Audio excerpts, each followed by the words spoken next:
reprendre la main pour la suite. Donc là, l'idée, ça va être de vous présenter un peu les travaux qui sont en cours de réalisation entre Archipelia et Dokun pour venir interfacer justement le portail de Dokun avec les données qui sont présentes dans Archipelia. Donc déjà, les avantages effectivement du partenariat, donc dans ce qui est proposé effectivement par Dokun et par le connecteur, c'est que vous allez avoir du coup déjà un stockage des factures à valeur probante qui est inclus en fait dans l'offre proposée par Dokun. Et le but, ça va être entièrement d'automatiser les différents flux. Donc, vous aurez notamment les réceptions automatisées des factures fournisseurs dans Archipelia. Donc, toutes les factures émises par vos fournisseurs via les plateformes agréées vont être redescendues automatiquement dans Archipelia et rapprochées avec les réceptions. On va avoir également l'émission automatisée des factures, que ce soit pour les professionnels assujettis, et on en parlera aussi un peu plus tard sur les non assujettis. Également l'émission du e-reporting. Donc, comme vous le savez déjà dans Archipelia, tout ce qui est facturation, ça se passe de manière automatique. Donc, de la même manière, juste après avoir généré les factures, on va venir les déclarer automatiquement dans les différents flux. En plus des documents en eux-mêmes, donc des factures, on va avoir tout ce qui va être le cycle de vie des factures. Étant donné que quand vous, par exemple, vous allez recevoir une facture fournisseur, vous allez dire justement, est-ce que cette facture est acceptée, refusée. Quand vous allez réaliser un règlement, vous allez émettre en fait ce genre d'informations. Et donc, du coup, on va pouvoir venir savoir exactement quel est le statut de cette facture chez notre client. Est-ce qu'il l'a accepté, est-ce qu'il l'a refusé, est-ce qu'il l'a réglé, et ainsi de suite. Et donc par conséquent, forcément, un coût de réduction du traitement des factures, étant donné qu'on va avoir une intégration qui va être très forte sur l'ensemble de ces éléments. Donc on va parler un peu des différents flux. Donc voilà, typiquement, depuis la plateforme, on va recevoir tout ce qui va être les factures et les avoirs avec les différents types qui vont avec. Donc l'idée, c'est d'intégrer ça directement dans l'ERP et du coup, à l'inverse, de remonter les actions, donc le fait que vous ayez validé une facture, que vous l'ayez acceptée, refusée, mis en litige ou réglé tout simplement la facture. On va pouvoir remonter ça entièrement en fait à la plateforme. Donc dans le process achat, donc vous avez justement votre saisie de commande fournisseur qui, donc pour l'instant, va toujours se faire manuellement. Vous aurez du coup votre processus de réception qui peut être fait soit dans l'ERP, soit en mobilité avec TCBIA. Et du coup, on aura une intégration automatique de la facture avec justement le lettrage selon justement les numéros de BL qui ont été fournis et les informations qui présentent en fait dans les flux échangés. Donc l'idée, c'est de vraiment faire la saisie. Vous allez retrouver votre facture comme si vous l'aviez saisie à la main, mais de manière totalement automatisée. Concernant la partie vente, on va avoir un peu plus Juste, de... Oui. Antoine, tant qu'on est sur les achats, il y a une Mhm. question qui a été posée, en fait, tout Ah, simplement, c'est est-ce ça. que, ouais, tant qu'on est sur les achats, effectivement, côté fournisseur, est-ce que Dokun est un outil de dématérialisation des factures fournisseurs avec validation, approbation des acheteurs et autres? Non, c'est pas notre cœur métier et ça, c'est plutôt le cœur de. Alors, je pense qu'Archipelia, vous le faites en partie, hein, il me semble. Mais l'idée, c'est. Non, on fait pas. C'est pas une solution de purchase to pay classique, hein. On se concentre sur le métier de plateforme agréée et on travaille avec plein d'éditeurs qui potentiellement le font. Voilà, donc on a un écosystème qui permet de proposer ce type d'offre, mais nativement, on le fait pas. Donc, je vais justement revenir un petit peu après sur les différents cas de manière générale. D'ailleurs, en parlant un petit peu, voilà, je reprends un petit peu la partie vente ici. Donc, sur le e-reporting, donc on va avoir donc tout ce qui va être les ventes aux particuliers, les ventes aux professionnels français. Donc, c'est on va dire par simplification, tout ce qui va être les assujettis et les exonérer également, notamment tout ce qui va être intracom. Voilà, de déclarer l'ensemble, encore une fois, dans les buts d'alimenter la déclaration de TVA. Et donc là, à l'inverse, le cycle de vie des factures, donc tout ce qui va être acceptation, refus, on va venir réintégrer ça directement sur les factures pour savoir lesquelles ont été acceptées, refusées, réglées, pas réglées, etc. Donc vous aurez en fait des statuts supplémentaires qui vont venir s'ajouter et être renseigné automatiquement sur cette partie-là. Alors pourquoi aussi on a distingué un petit peu les flux achats et les flux ventes? C'est parce que dans l'offre qu'on propose, on vous propose en fait de souscrire à certains flux. C'est-à-dire qu'on peut très bien utiliser Dokun entièrement sur la partie vente, donc tout ce qui va être processus de vente, donc si vous faites du particulier, d'avoir le e-reporting, si vous faites que du professionnel, d'avoir les flux vente professionnelle assujettis et exonérés. Et donc du coup, vous allez pouvoir avoir uniquement cette partie-là et par exemple prendre ou non la partie achat. Et ce qu'on va voir aussi, ce qui peut être justement aussi assez intéressant, c'est que vous allez avoir justement des adresses électroniques de facturation.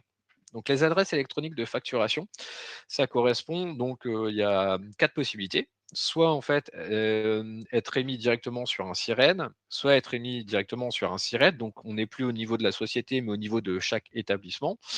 Et vous allez également avoir la possibilité de définir un SIRET et un code routage ou un SIREN et un suffixe. Ce qui fait qu'on pourrait très bien imaginer dans ce cadre-là, avoir par exemple les flux avec Dokun qui passent pour tout ce qui va être facture de flux commerciaux, étant donné que dans Archipelia, vous avez l'ensemble des réceptions voilà, de la gestion commerciale en fait, qui nous permet de rapprocher ces factures. Et si vous avez d'autres factures, typiquement des frais généraux que vous traitez déjà peut-être avec une autre plateforme parce que vous avez déjà une solution pour Chase to Pay à côté, vous pouvez très bien définir en fait un suffixe ou un code routage qui vous permet de récupérer ces factures de frais généraux du coup sur une seconde plateforme. Donc voilà, en gros, et du coup, si vous avez déjà fait un lien avec Archipedia avec cette plateforme-là, ça n'empêche pas de l'utiliser de telle ou telle manière. Donc on peut imaginer différents cas de figure grâce à cette configuration. Donc là, l'exemple qu'on avait mis en capture, c'était de vous montrer par exemple sur une fiche client, de dire qu'effectivement, on vous demandera du coup de configurer sur vos clients quelles sont leurs adresses électroniques de facturation et vous aurez la possibilité de venir configurer justement des codes routage ou des suffixes, en sachant que dans la version 7.5 qui vient d'être créée, nous avons enlevé du coup enfin plutôt on a rendu obligatoire le fait d'avoir les SIRET pour l'ensemble des clients. Avant, c'était soumis à option. Donc, si vous aviez déjà option, vous avez déjà vos SIRET sur tous vos fiches clients assujettis. Là, du coup, on a enlevé la possibilité de créer évidemment les clients sans SIRET parce que sinon, vous n'allez pas pouvoir tout simplement venir émettre leurs factures. Donc, ça serait se poser des problèmes pour la suite. Donc voilà pour la partie adressage. Et donc vous, de la même manière, vous pouvez utiliser cet adressage pour que les factures émises par vos fournisseurs arrivent dans tel ou tel logiciel, telle ou telle plateforme. Ouais, donc ça c'est vraiment important, hein. C'est effectivement, avec Archipelia, du coup, nous, vous avez une solution qui potentiellement, vous prenez une seule plateforme agréée, mais vous n'avez pas d'obligation pour faire ça, hein. Si jamais vous choisissez choisir une autre plateforme agréée en réception, c'est tout à fait possible. Et vous pouvez même avoir plusieurs plateformes agréées en réception en jouant effectivement, comme l'a dit Antoine, sur les adresses électroniques de facturation. Et puis aussi, alors moi, comme je suis membre de la commission rectoire et que je pilote cette norme qui est la Z12013, c'est aussi important de dire que grâce à cette norme, ben, l'idée c'est que n'importe quelle solution compatible de notes de frais, de solutions comptables qui ne serait pas Archipelia par exemple, pourra communiquer avec la plateforme agréée grâce à ce standard, une sorte de super USB. Donc ça, c'est un élément important en termes d'urbanisation. Le fait de rester dans des normes va vous permettre quelque part de choisir vos outils qui vous semblent les plus adaptés dans votre système d'information. Tout à fait. Donc, pour un petit peu clôturer les éléments, l'idée c'était de vous donner un peu les prochaines étapes clés pour justement aller plus loin et être anticipé et préparé au mieux ce qui est à venir. Donc, la première chose, vous l'avez compris, en fait, ça va être la configuration des tiers. Donc, aussi bien sur les clients que pour les fournisseurs, ça va être indispensable d'avoir justement les informations de SIRET renseignées, donc, et de pouvoir venir configurer également, donc à terme, les adresses électroniques dès que vos clients auront justement déterminé les différentes adresses électroniques, sur quoi elles veulent recevoir en termes de SIRET, code routage, etc. Mais déjà, effectivement, avoir une base de clients propres avec l'ensemble des SIRET est indispensable. Et donc, la même chose côté fournisseur, étant donné que quand vous allez faire la réception des factures, de la même manière, nous, on va faire les liens par rapport aux numéros de SIRET, de sirène, qui seront configurés sur ces fiches.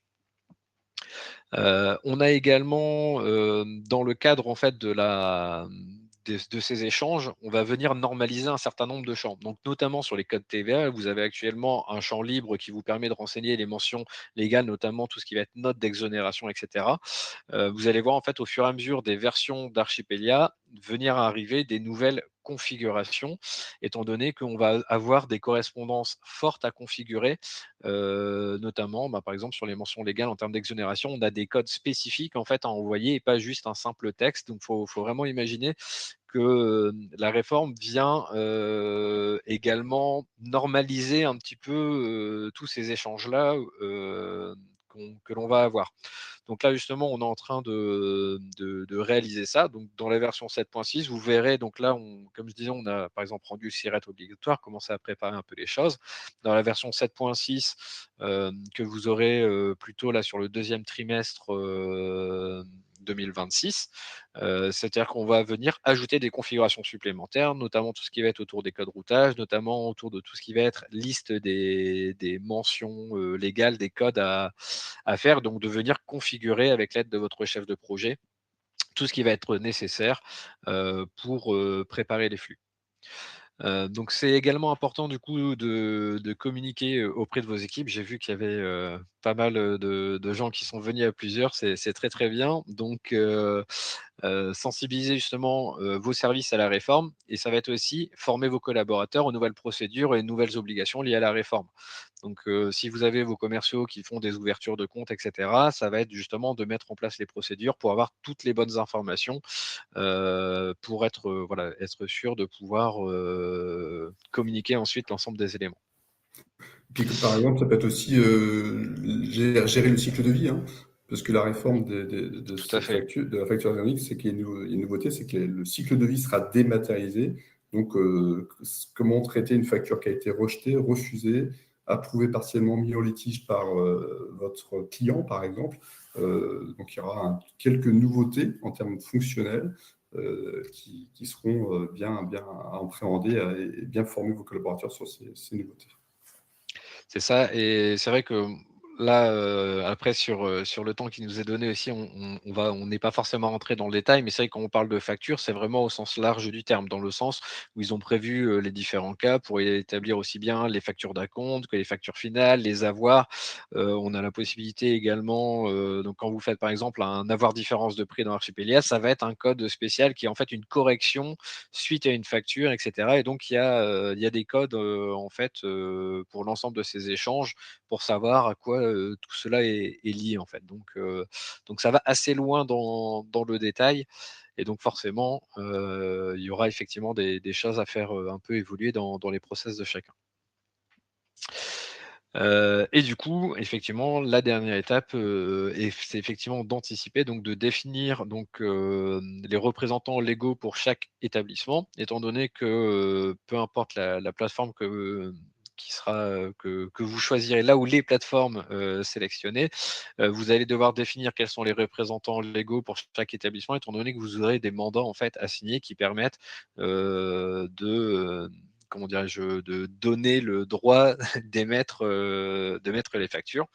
Donc pour ça, ce qu'on vous invite à faire, c'est de vous rapprocher justement de votre chef de projet pour justement obtenir un devis, signer le mandat et commencer en fait à configurer le connecteur. Donc c'est ce qu'on a vu avec le portail de Dokun, où on va du coup créer justement vos différents sirènes, donc voilà, commencer à configurer l'environnement. Et effectivement, plus on s'y prend tôt, plus on pourra effectivement anticiper et y aller sereinement. En sachant que là, le calendrier un peu prévisionnel, donc là, on est en pleine phase de réalisation de l'interface avec Dokun. Je pense que là, les premiers tests qu'on réalisera seront à la fin du premier trimestre 2026, donc d'ici un peu moins de 3 mois. Pour justement tester les premiers éléments et ajuster. Donc, septembre 2026, ça va venir très vite. Donc là, encore une fois, le but, c'est d'avoir les premières phases de test et notre but, c'est de quoi à la fin du premier semestre, donc d'ici le mois de juin, pour que tout le monde parte en vacances tranquillement, qu'on ait justement l'ensemble des flux qui ont été évoqués aujourd'hui de près. Voilà, tout simplement. Effectivement, on veut tous partir en vacances, donc il y a quelque chose qui va nous permettre de partir en vacances qui s'appelle la phase pilote, qui va permettre d'anticiper la réforme avant septembre 2026 sur des flux de production. Donc, on invitera le plus grand nombre possible à se mettre dans cette phase pilote avant septembre 2026, tout simplement pour partir en vacances sereinement. Il y a une question, on profite, on est pour les questions, effectivement, que tout le monde puisse poser ces questions. Il y a une question sur les achats encore. Quand on parle d'achat, est-ce qu'on parle de marchandises ou également de factures de frais généraux? Faudrait-il, dans ce cas, créer une commande pour une facture de téléphone, par exemple? Alors là, ça ne sera pas forcément de créer une commande. En fait, alors oui, tous les types de factures sont concernés, en fait. Tous les types de factures sont concernés. Après, on ne sera pas forcément obligé de suivre exactement le même processus pour des factures de marchandises que pour des factures de frais généraux. Étant donné que ça serait lourd de devoir créer une commande pour chacun. C'est pour ça qu'on disait il y a plusieurs possibilités. Soit du coup nous de l'intégrer directement, ce qui est déjà possible d'intégrer des factures de frais généraux en tant que facture d'achat et sans faire de rapprochement auprès d'une facture. Donc là, généralement, on vient saisir des frais d'achat pour venir ventiler cette facture-là côté Archipelia, ou alors pour ceux qui ont déjà des solutions externes, dans ces cas-là, comme on disait, ça sera d'avoir un code routage différent pour rerouter ces factures-là et venir faire une ventilation aussi automatique. Et ensuite, nous, on récupère les écritures comptables. C'est ce que certains qui sont présents dans le chat ont comme solution. Les deux solutions sont viables, mais effectivement, tous les types de factures sont concernés. Et je vois qu'il y avait une autre question. Les fournisseurs étrangers ont-ils des SIRET? Alors non, les fournisseurs étrangers n'ont pas de SIRET, mais par contre, j'en ai pas trop parlé, effectivement, étant donné que pour tout ce qui va être fournisseur européen, on a déjà la notion de numéro intracommunautaire et qui est déjà obligatoire pour l'ensemble en fait des codes TVA qui sont cochés intracom. Donc c'est pour ça que je n'ai pas trop parlé de cette partie-là, étant donné que normalement vos fiches sont censées déjà être complètes sur la partie numéro de TVA intracommunautaire.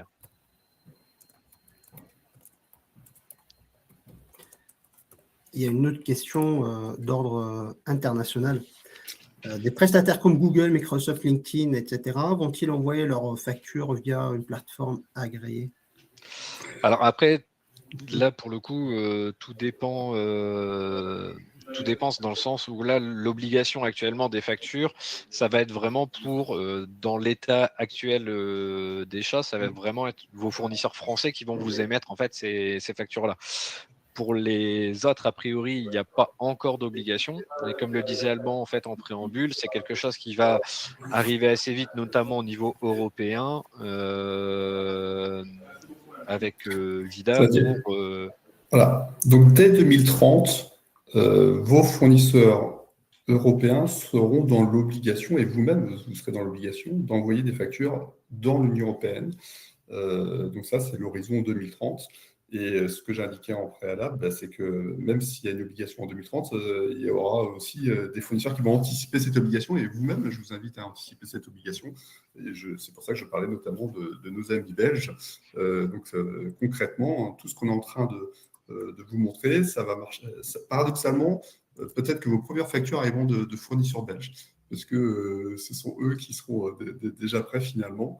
Donc voilà. Et puis donc si c'est Google France, eux ils sont obligés de passer par une plateforme agréée. Si c'est Google en Irlande ou LinkedIn en Irlande, là, ils n'ont pas d'obligation. Donc, ils vous enverront la facture, vous mettront à disposition la facture. Vous serez après dans l'obligation, mais là, c'est plus pour 2026 pour les ETI PME, de saisir ces informations pour pouvoir alimenter la déclaration qui est préemplie. Donc, ça, on va parler de ce fameux e-reporting pour ces fournisseurs à l'étranger.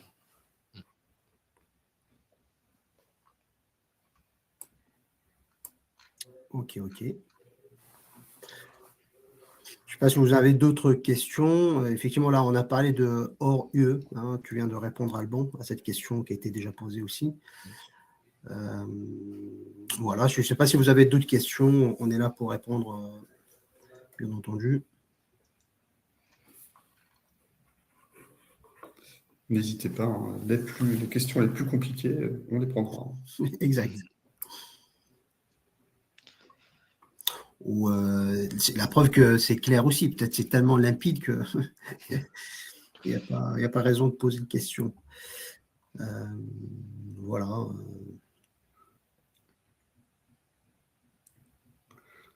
Donc, c'est une réforme qui est techniquement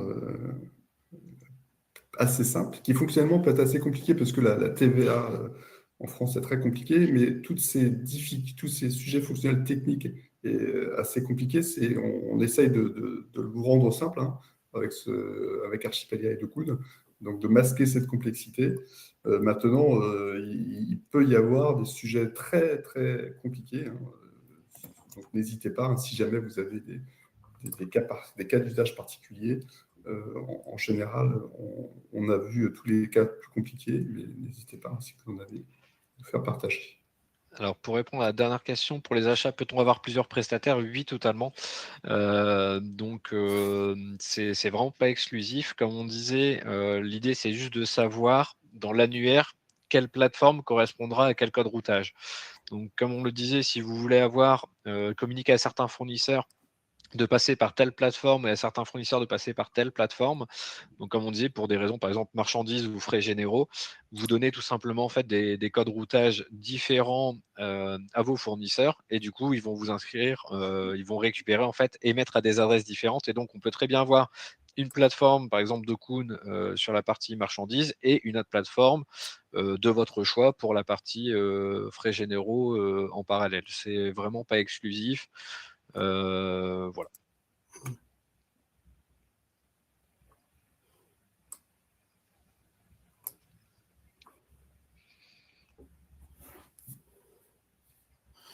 Voilà, je pense que là, on a bien respecté le timing. Hein, donc, ça fait 3/4 d'heure, effectivement, qu'on a ouvert le webinaire. Voilà, s'il n'y a pas d'autres questions, moi, je vous propose peut-être de mettre fin à cette réunion. Bien entendu, l'ensemble de nos clients, en fait, hein, vous pouvez vous rapprocher de vos chefs de projet dédiés, échanger avec eux et pour peut-être d'autres questions hein, qui vont émerger d'ici là. Et puis voilà, une dernière question peut-être avant Oui. de fermer le débat. Donc, si on a une autre plateforme que DoCoon, il faudra donc développer un autre connecteur pour la compte archi. Oui, tout à fait. Donc là, en fait, c'est un peu ça la réflexion. Nous, l'avantage en fait qu'on vous propose avec DoCoon, c'est vraiment de vous proposer en fait un connecteur multitenant, comme on peut déjà vous le proposer avec d'autres solutions. Donc, ce qui amène forcément une réduction des coûts, étant donné que par exemple, vous n'avez pas supporté les coûts d'implémentation de la solution. Donc, on a vraiment une solution rodée et qui sera utilisée par un maximum de clients.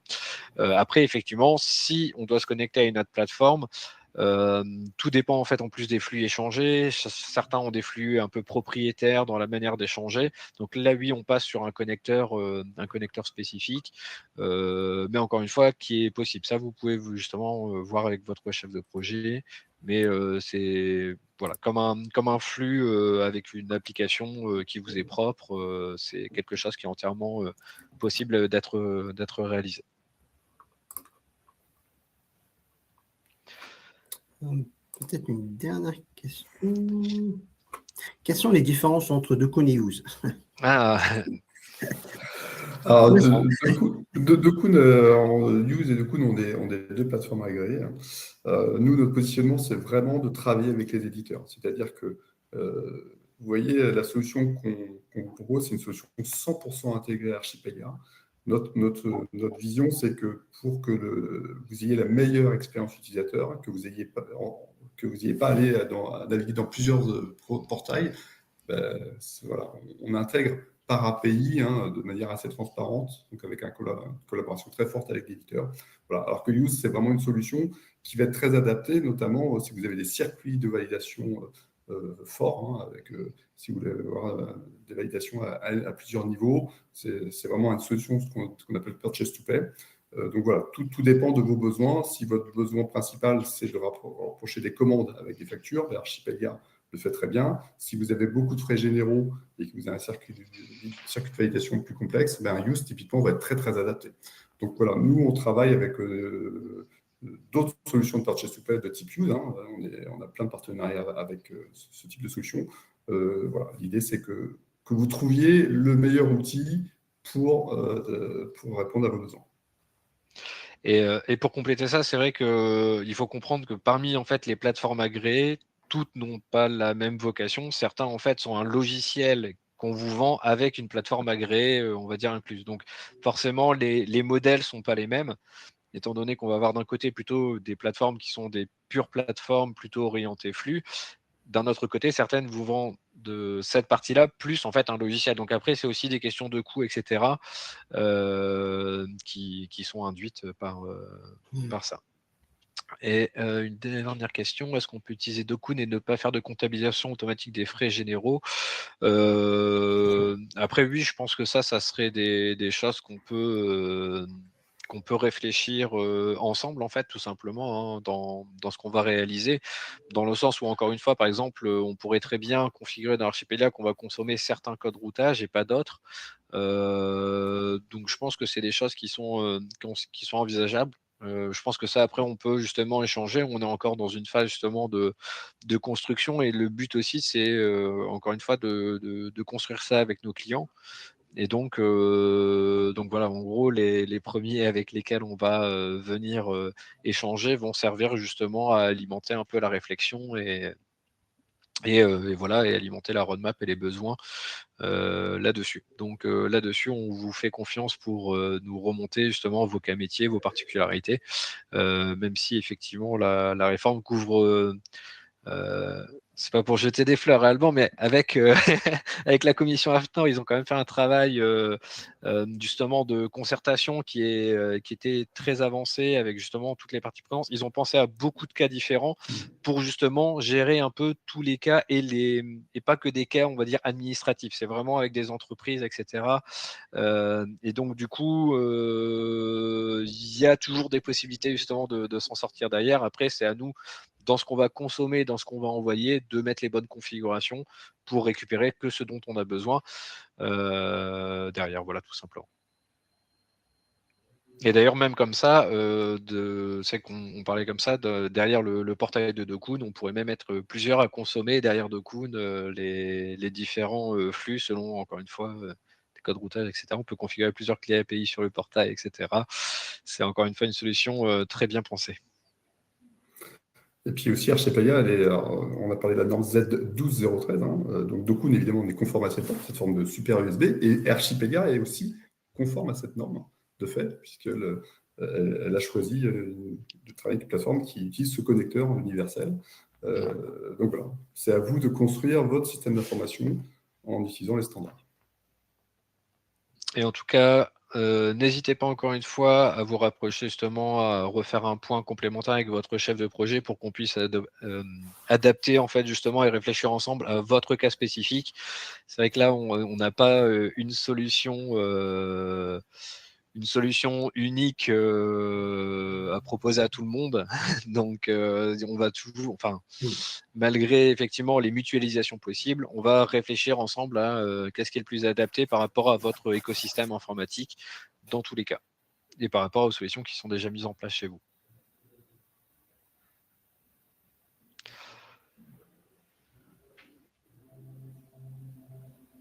Je crois qu'il y a une dernière question sur la durée de mise en place de ce connecteur pour les PME de 50 à 75 salariés. Ça va être surtout la réalisation en fait des cas de test. Encore une fois, nous, notre vocation, ça va être de fournir en fait un connecteur clé en main en fait à la fin. Donc après, il y a quand même un peu de temps déjà au début de setup pour configurer le portail, les sirènes, les sirettes, etc. Et comment dirais-je, de signer les mandats, voilà, de mettre en œuvre la base. Et ensuite, ça va dépendre aussi des cas de test que vous avez. Est-ce que vous faites uniquement du B2C avec du reporting? Est-ce que vous faites uniquement du B2B? Est-ce que vous faites un peu tout? Est-ce que vous prenez aussi les achats? Forcément, en fonction de tout ça, ça va être surtout de la partie recette pour vérifier en fait l'exhaustivité des cas que vous couvrez. Donc, c'est assez compliqué à répondre là, dans le sens où ça dépend vraiment du périmètre en fait qui va être sélectionné. Et en plus de ça, forcément, on n'a pas encore vraiment de retour d'expérience là-dessus, mais par rapport à un projet IT classique, on sait que c'est des choses qui peuvent vite prendre quelques semaines à bien rôder. Et, tout dépend encore une fois de votre disponibilité et ainsi de suite. Et puis, si vous êtes une TPE-PME, faites ça en 2 phases, en 2026 invoicing et 2027 e-reporting. N'anticipez pas le e-reporting, c'est mon conseil. Laissez les grandes entreprises ETI essuyer les plâtres. Justement, il y a une question sur le mode panique. Donc, ce qu'on essaye de faire comprendre avec ce webinaire, qu'on peut prendre il faut anticiper, prendre les choses en main, afin effectivement d'éviter ces mots de panique. Donc là, c'est une question, plutôt une remarque, plutôt c'est un partage d'un feedback. J'ai des clients qui ont commencé, c'est plutôt en mode panique, essentiellement l'activité de négoce et gestion d'entrepôt. Voilà, après, tout dépend avec qui ils travaillent, en tant qu'ERP peut-être déjà, et puis l'adaptabilité de la chose, la connexion sur MPA. Il y a plusieurs éléments. On parle aussi de l'intégrateur, de la qualité de l'intégrateur, de la compréhension de la chose. Et puis, effectivement, il y a certainement des choses à prendre en compte quand on met en place ce type de réforme. Ce n'est pas neutre. C'est pour ça qu'on est là aussi pour vous dire, voilà, on accompagne, on est en mode anticipation, même si septembre 2026, c'est pas loin, mais c'est pas non plus... il ne faut pas non plus... voilà, ça va passer très, très vite. Donc, c'est pour ça qu'on est là. C'est pour ça que l'ensemble de nos clients, en fait, ce qu'on propose, c'est de vous rapprocher de vos chefs de projet dédiés afin d'anticiper ces choses-là et que ça soit vraiment une réussite, que ça ne soit pas une panique. Et voilà ce qu'on peut dire là-dessus.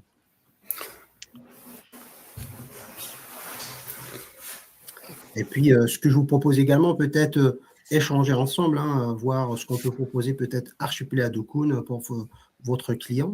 On est ouvert aussi pour peut-être proposer des solutions, voir ce qu'on peut proposer à votre client dans ce cas, par exemple. Voilà. Très bien. Ben voilà, le temps passe effectivement. Donc, on vous remercie tous. On vous dit à très bientôt. Et puis, n'hésitez pas à nous contacter.